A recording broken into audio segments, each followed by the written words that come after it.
ये काका पटेल की तो कहे भाचा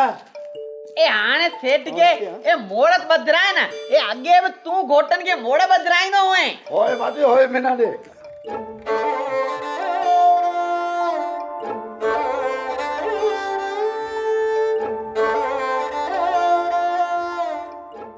ये चुड़िया ए यार सेठ दी चर्चा मत करे ए यार ई घोट है घोट ए घोट आए त मूंखे गुजारो कंदो चरिया ये चोंदा है न त घोट जी दुआई पिट ये जल्दी में लगंदी है ए उहे घोट ॿिया हे त ज़िंदा लाश आ लाश उन जी थी शादी थी आहे हिन जी थी दुआ पिट हले ये निभागा ये आस्ती चो ये सुनी न वटे ये चित्तो दे मुओ ए हाणे उसको एको नाच कोड मुकायो ए घोट घूमी घर आयो आयो घोट घूमी घर आयो ए तले न वाले खेल था पानी जीने बढ़िया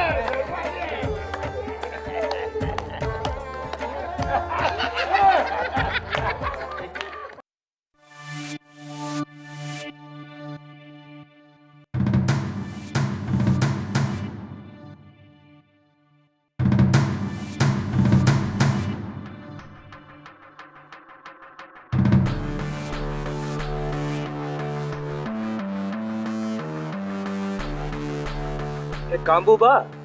सारंग बा हिते तो देम तारा भाई ए आओ ए यो तो खासो है ए पर वो निभागो चने तो ठहराण तो दे न ए ई त राज वारन ले वडी सहूलियत हुई ए आओ नबू ए तो पर वादा माण्हू आहिनि उन जी मर्जी बुरिया इते गुजारो पा करियो ऐ सिलुड़ा असीं त घुमूं फिरूं पिया तो के केड़ी तकलीफ आए हा ई बनी मुजेरी जी है ए पुजेरी जी बनिया तो छा थी पियो ए असा को बनिया के खाऊदा या खड़ियो दा वजो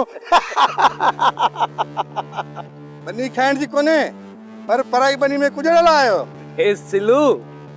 ई बनी उन जी कीने ई बनी त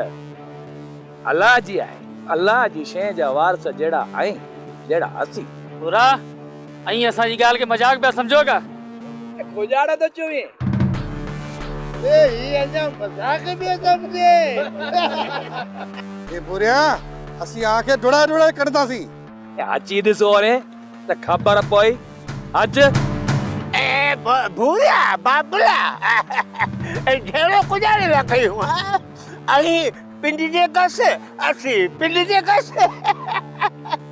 जेड़ो कमाई किने मारुन जो छोरा हेलो हेलो हेलो ए मुंशी तू भले वन असा हेको हेकी करे पोविंदासी हां जरूर जरूर एकड़ी पासे री तोड़ाए पोइंदो हां आ वन्या तो